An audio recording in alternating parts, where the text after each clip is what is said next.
And कभी कभी मुझे लगता है कि राम मंदिर कंस्ट्रक्शन के लिए कांग्रेस को, स्पेशली 80s के कांग्रेस को क्रेडिट देना चाहिए, या फिर आप चाहो तो you can blame Congress as per your ideology और ideological belief. Hello YouTube, I hope you all know that last 22 जनवरी को हमारे पीएम मोदी जी के हाथों राम मंदिर का इनॉग्रेशन हुआ है। एंड फॉर दिस इनॉग्रेशन बहुत सारे इंडिविजुअल्स को इनवाइट किया गया था, like celebrity, opposition ally, India bloc के पॉलिटिशियंस, स्पेशली कांग्रेस के सोनिया गांधी, एम खड़गे जी, अधीर रंजन चौधरी को इन्वाइट किया गया था। And yes, almost all opposition leaders reject the invitation of the Ram Mandir inauguration. Congress का कहना है कि BJP made Ram Mandir inauguration a Modi fest, and Adhir Ranjan Chowdhury का कहना है कि religion is a personal matter. Really? Hypocrisy की भी सीमा होती है।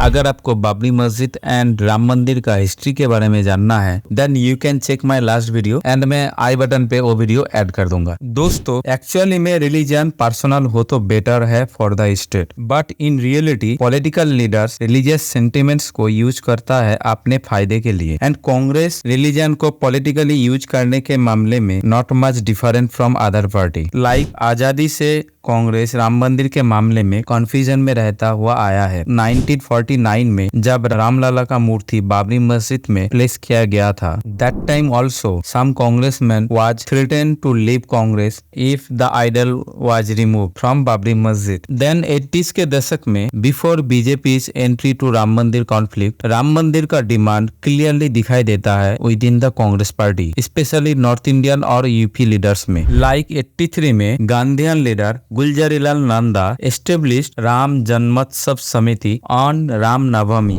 यहाँ तक कि Dau Dayal Khanna, Congress leader and former UP minister, ने that time PM Indira Gandhi ji को एक रिटन लेटर में डिमांड करता है कि अयोध्या, काशी एंड मथुरा हिंदू सोसाइटी को दे दिया जाए। दोस्तों, 80s के दशक में बाबरी मस्जिद एंड राम मंदिर के कॉन्फ्लिक्ट में राजीव गांधी का रोल बहुत कंट्रोवर्शियल रहा है। लाइक 86 में local Faizabad court allowed Hindu priest in Babri Masjid premises, then Babri मस्जिद लॉक ओपन किया जाता है, एंड ये माना जाता है कि राजीव गांधी के cousin Arun Nehru advised Rajiv Gandhi to unlock the gate of Babri Masjid. I think without Shah Bano case study Babri Masjid conflict incomplete दिखाई देता है। दोस्तों, शाहबानो इंदौर के रहने वाली एक मुस्लिम महिला है जिसको 62 ईयर्स के एज में डिवोर्स दिया गया था। आफ्टर डिवोर्स शाहबानो कोर्ट में केस फाइल करता है for alimony. That time local court Shah Bano को 25 रुपया पर महीना and Madhya Pradesh high court approx 179 rupees पर महीना देने का ऑर्डर देता है। बट शाहबानो के हस्बैंड मोहम्मद खान एलोमनी के अगेंस्ट अपील करता है सुप्रीम कोर्ट में। मोहम्मद खान का कहना था कि according to Muslim personal law, Muslim husband divorce के बाद सिर्फ इद्दत यानी कि अप्रोक्सीमेटली 3 मंथ्स तक मेंटेनेंस और एलोमनी देना होता है। But Supreme Court reject Mohammad Khan appeal and Shahbano के फेवर में ऑर्डर दिया जाता है। बट देखते ही देखते मुस्लिम सोसाइटी में ये बात आग की तरह फैलने लगता है कि सुप्रीम कोर्ट मुस्लिम लॉ में इंटरफेयर कर रहा है, यानी धर्म खतरे में है। Then Muslim society and Muslim leaders के तरफ से that time PM Rajiv Gandhi के ऊपर बहुत प्रेशर आने लगता है, and finally Rajiv Gandhi government passed a law called Muslim women act 86, जिसके हिसाब से मुस्लिम वुमेन को आफ्टर डिवोर्स ओनली इद्दत तक ही मेंटेनेंस और एलोमनी मिलेगा। सिंपल लैंग्वेज में सुप्रीम कोर्ट का जजमेंट को ओवरटर्न किया गया थ्रू पार्लियामेंट्री प्रोसीजर। एंड आप कह सकते हो कि that time Rajiv Gandhi government vote politics के वजह से ही ये डिसीजन लिया था, एंड इस डिसीजन के बारे में सोनिया गांधी जी का डिससेटिस्फेक्शन क्लियरली देखा गया था। Other hand BJP and RSS ने राजीव गांधी गवर्नमेंट के इस डिसीजन के खिलाफ हिंदू सोसाइटी में ये बात रखने लगता है कि कांग्रेस गवर्नमेंट मुस्लिम के हाथों बिक चुका है, या फिर कांग्रेस गवर्नमेंट ओनली मुस्लिम के लिए सोचता है। सो हिंदुओं के लिए भी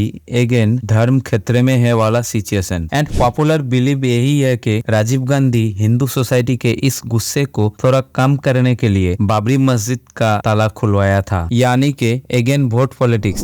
देन 87 में राजीव गांधी के गवर्नमेंट में ही epic TV series Ramayana government TV channel यानी कि दूरदर्शन में ब्रॉडकास्ट किया जाता है। आप टाइमिंग देखिए, एक तरफ राम मंदिर का कॉन्फ्लिक्ट, दूसरी तरफ दूरदर्शन पे एपिक टीवी सीरीज रामायणा चल रहा है। एंड दोस्तों, कांग्रेस का अपीजमेंट पॉलिटिक्स यही पे खत्म नहीं होता है। 89 में Rajiv Gandhi sent that time home minister Buta Singh to Ayodhya to participate in shilanyas ceremony for Ram Mandir. यहाँ तक कि Rajiv Gandhi 89 Lok Sabha election campaign started from Ayodhya Faizabad. इस कैंपेन में राजीव गांधी के द्वारा एक प्रॉमिस किया जाता है कि राजीव गांधी राम राज्य एस्टेब्लिश करेगा। दोस्तों, we all know Ram Rajya in true nature is highly welcoming, but we don't need the political Ram Rajya in our society. दोस्तों, I think you all know that जब बाबरी मस्जिद डेमोलिशन हो रहा था, दैट टाइम स्टेट में तो बीजेपी था, लेकिन सेंटर में पीवी नरसिम्हा राव के अंदर कांग्रेस के गवर्नमेंट चल रहा था। एंड ये माना जाता है कि PV Narasimha Rao indirectly allowed the demolition of Babri मस्जिद। दोस्तों, टाइम के साथ बाबरी मस्जिद डिस्प्यूट भी कंटिन्यू चलता रहता है, बट कांग्रेस फिर से एक बार अपना पोजीशन चेंज करता हुआ दिखाई देता है। इन 2007 कांग्रेस सुप्रीम कोर्ट में कहता है कि राम एज कैरेक्टर का इंपॉर्टेंस इंडियन सोसाइटी में बहुत ज्यादा है, but there is no historical proof that Ram is existed. So आप देख सकते हो 89 में कांग्रेस शिलान्यास करता है for Ram Mandir, and 89 election campaign में कांग्रेस राम राज्य का प्रॉमिस करता है, बट 2007 में Ram is not real for Congress. Then again Congress U turn लेता है 2019 इलेक्शन में। लाइक 89 इलेक्शन, कांग्रेस कहता है राम मंदिर will be reality if Congress came into power. And I think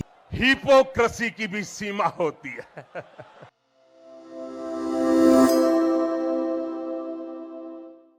दोस्तों, प्रेजेंट टाइम में भी राम मंदिर के मामले में कांग्रेस का कंफ्यूजन कंटिन्यू दिखाई देता है। लाइक 2020 में Rahul Gandhi said Lord Rama is the best manifestation of human qualities. Priyanka Gandhi support the Bhoomi Pujan ceremony of the Ram Mandir. यहाँ तक कि कांग्रेस के student wing NSUI initiated a donation camp for Ram Mandir in Rajasthan in 2021। Kerala में भी कांग्रेस पार्टी का fund raise programme for Ram Mandir was controversial, but again 2024 में Congress party you turn लेता है एंड राम मंदिर इनॉग्रेशन पे ना जाने का डिसीजन लेता हुआ दिखाई देता है। आई बिलीव कांग्रेस के पास ज्यादा ऑप्शन भी नहीं था except reject the invitation for inauguration of Ram Mandir, because opposition ally India bloc के almost all party reject the invitation of Ram Mandir inauguration. So Congress being a central figure of opposition and so called secular party होकर भी Ram Mandir inauguration पे जा नहीं सकता था। But with in Congress बहुत ज्यादा डिसएग्रीमेंट देखा गया है। लाइक हिमाचल प्रदेश कांग्रेस गवर्नमेंट 22 जनवरी को declared holiday and Gujarat Congress MLA resign from the party. Disagreement का सिलसिला यही पे नहीं खत्म होता है। Like ex Gujarat Congress president के हिसाब से Congress party should stay away from making such kind of decision, and UP Congress leader Pramod Krishnam के हिसाब से a decision like suicidal move for Congress. And according to Shashi Tharoor also, Congress के पास कोई ऑप्शन भी नहीं था। लाइक कांग्रेस अगर प्राण प्रतिष्ठा अटेंड करता है, it is seems like Congress BJP के हाथों कठपुतली है, एंड अटेंड ना करे तो एंटी हिंदू का लेवल लगा दिया जाता है। एंड शशि थरूर के हिसाब से it is unfair to Congress. So दोस्तों, यू कैन सी आजादी से आज के टाइम तक कांग्रेस मुस्लिम सोसाइटी में फेयर इनपुट करके ही वोट कलेक्ट करता हुआ आया है,